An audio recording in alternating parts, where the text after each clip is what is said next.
Mother-in-law deliberately infected my daughter with chickenpox. I am livid. She does not think it is a big deal. I can hardly type this out because thinking about it makes me so angry. Earlier this year, my husband and I decided to spend Christmas with his family for the first time since my daughter was born last September. Since they live 12 hours away, we planned to stay for a few weeks before Christmas so they could spend plenty of time with Annie. We arrived early, just as we had planned, and everything was great. I have had a few disagreements with my mother-in-law, Trish, in the past over my parenting style. She has criticized me for using disposable diapers, buying baby food from the supermarket, and not raising Annie as an organic baby. But this time, everything seemed fine. After a day or two of settling in, my husband and I decided to pick up a few gifts from a mall about an hour away before the last-minute rush. My father-in-law tagged along. Trish said she was happy to take care of Annie. We got back a few hours later, and Annie was down for a nap on a blanket I did not recognize. Trish said one of her friends had dropped by and given it as an early Christmas gift. It looked pretty old and worn, but I figured one of her hippie friends was just into recycling. The next 2 weeks were fine, aside from Trish making a point to prepare all of Annie's meals from scratch. I mentioned it to my husband, and he told me to just let her be.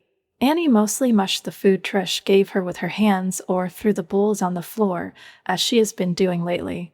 Trish said it would take her a while to get used to nutritious meals.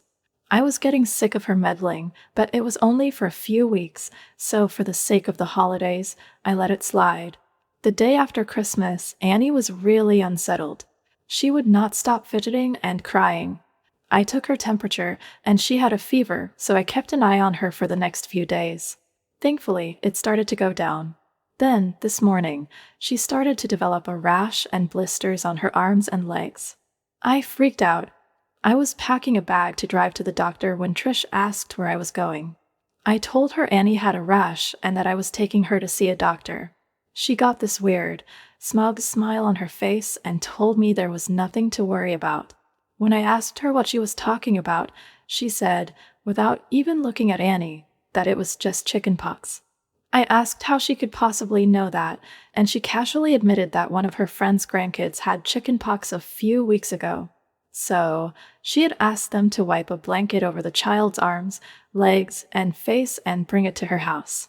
At this point, I could not believe what I was hearing, so I asked if that blanket was the gift Annie had been sleeping on. She said it was. I lost it. To be honest, I do not even remember exactly what I said because I had been up most of the night for 2 days checking on Annie. I just unleashed on Trish, demanding to know what the hell was wrong with her. My husband and father-in-law came in to try to calm things down, and Trish doubled down, saying that chickenpox was the best and most natural way for Annie to build up her immunity. But I already have a vaccination schedule in place with my pediatrician, and she was booked to get immunized for chickenpox at 18 months. We drove to see the doctor, and he confirmed that Annie had it. He told me I would have to cut her nails short and might even need to tape socks over her hands while she sleeps because children this young can scratch until they bleed, which can leave scars. On the drive back, my husband started making excuses for Trish, saying that she was only doing what she thought was best. I could not believe he was defending her. We fought most of the way home until I told him to stop talking to me. Annie has been scratching like crazy, and I just had to tape socks over her hands. Trish tried to talk to me when we got back, and I told her to get out of my sight. We were supposed to stay until Wednesday, but I just finished packing up our stuff so we can leave first thing in the morning. I am so angry that I cannot even think straight. Every time I hear Trish moving around in the kitchen, my heart starts pounding, and I feel like storming out there and grabbing her by the hair. I do not ever want to see her again, and I do not want my daughter to see her either. What can I say to make her and my husband realize the enormity of what she has done? I do not think I can speak to them coherently until Annie gets better. Update 1. Thank you to everyone for your comments, inbox messages, and advice after my original post. I read all the comments and messages, and they genuinely helped, especially the home remedies on how to stop itching. Now, onto the update. I did not think it would be possible, but things got worse. I got up first thing the next morning and started packing our stuff into the car. Once I opened it up, I kept the keys in my pocket since I was going in and out. Usually we use Jack's set and leave mine in my bag. While I was packing, he sat in the kitchen with Trish and my father-in-law, 60M, chatting and having coffee like nothing was wrong. Annie was, mercifully, still asleep. So I gently belted her in and closed her door. Just then, Jack came outside and asked if I had everything. I told him we were good to go as soon as he was. He said, okay, and calmly took out his key set and centrally locked the car, locking Annie inside. I asked him what the hell he was doing, and he said we would not be leaving until I apologized to Trish. I think I was stunned into silence because he took the opportunity to rehash what he had said the previous day, that Trish thought she was doing what was best, that chickenpox does not kill you, and that I was making a bigger deal out of this than I needed to, and making Trish feel bad. Yes, making her feel bad. All the comments from my last post were swirling around in my head, and I told him he needed to stop being a son and start being a father. He screwed up his face and said he would always be Trish's son, and that was the point, that nobody should speak to his mother the way I had the day before, and I needed to apologize to clear the air. I felt like I had entered some kind of weird Twilight Zone episode where I had accidentally married a 9-year-old instead of an adult man. I simply asked him to open the car so we could leave. He repeatedly refused, then walked back inside and said he would see me in there when I was acting more reasonable. You can probably guess what happened next. I had left my bag on the passenger seat, so he must have assumed my keys were in there. Nope. I waited 30 seconds, then just hopped into the car and drove away. My phone blew up with a million calls from him, Trish, and my father-in-law. Eventually, my mom, dad, and my sister Jess, who I am super close with, called as well. I had briefly texted Jess about what was happening the day before, but she was stunned to get the full blow-by-blow. By the time I was on the open road, I asked her to call Jack and tell him he could walk home for all I cared.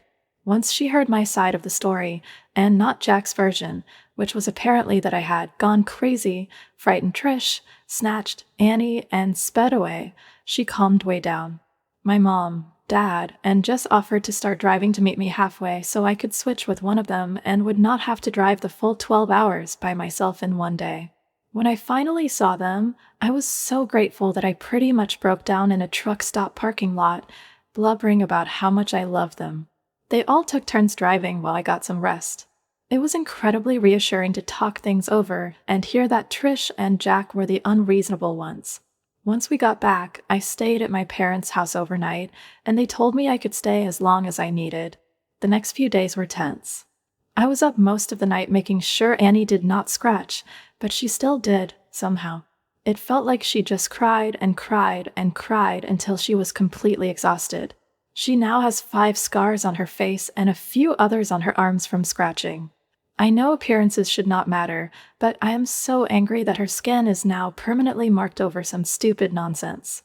This entire situation is something I never expected to happen. I answered one of Jack's calls, only for him to start ranting that he did not recognize the person I had become. So I hung up on him. Jack was supposed to come back for the start of the work year, which I was not looking forward to.